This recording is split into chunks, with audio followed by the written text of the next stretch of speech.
pour gérer sa propre fortune personnelle. Mais l'entreprise, elle aussi n'est pas en faillite. Elle bénéficie des records de ventes mondiaux.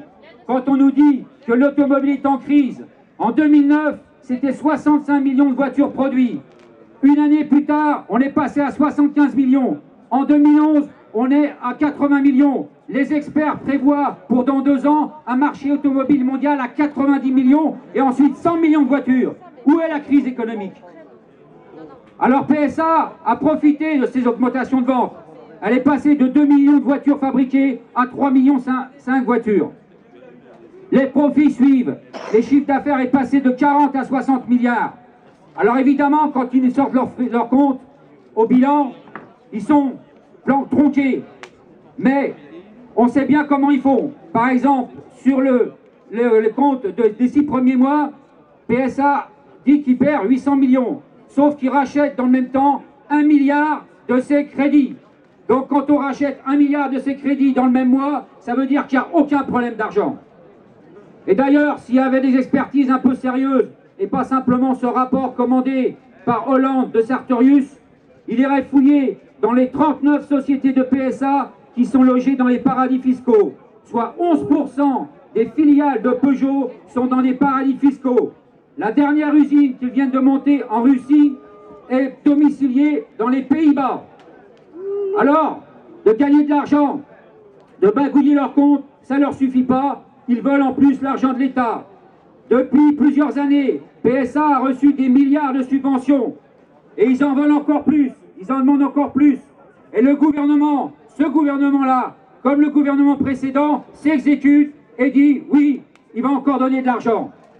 Je vais vous montrer, là vous le voyez, c'est 3-4 feuilles.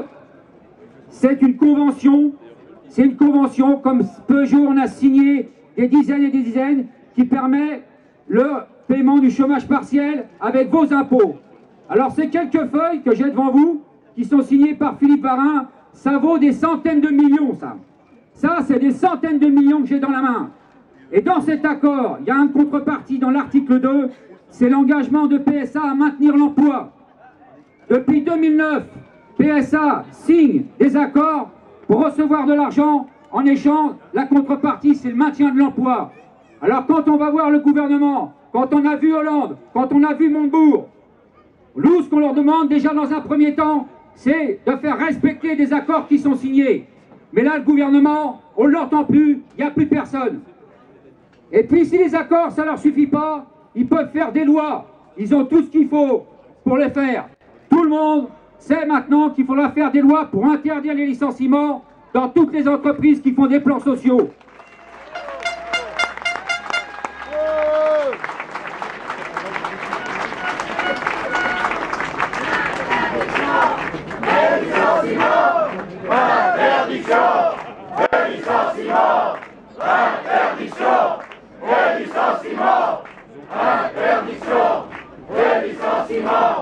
Alors, ce que le gouvernement aujourd'hui, puisque M. Hollande n'a pas le courage de s'opposer à la famille Peugeot, puisque M. Hollande n'a pas le courage de s'opposer à ArcelorMittal, à Mittal, etc. Eh bien nous, on va le trouver ce courage. Moi je vous dis que les salariés en France, on peut se mettre ensemble, avoir ce courage et faire ce que le gouvernement ne veut pas faire.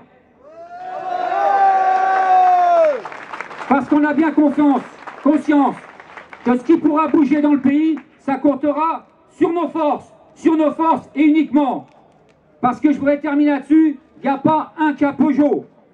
On sait très bien qu'on est tous mis à la même politique. Licenciement, baisse des salaires, licenciement, baisse des salaires. Voilà la seule chose qu'ils nous proposent pour sortir de leur crise économique. Alors oui, je termine en disant qu'aujourd'hui, si on fait ce meeting à Saint-Denis, avec Sanofi, avec Air France, avec Prestalis, avec Roto 93 et bien d'autres dans ce pays, eh bien moi je vous dis qu'on pourra se mettre ensemble, qu'on pourra relever la tête et qu'on pourra les faire reculer, interdire les licenciements et obliger le partage entre tout le monde pour que tout le monde ait un travail.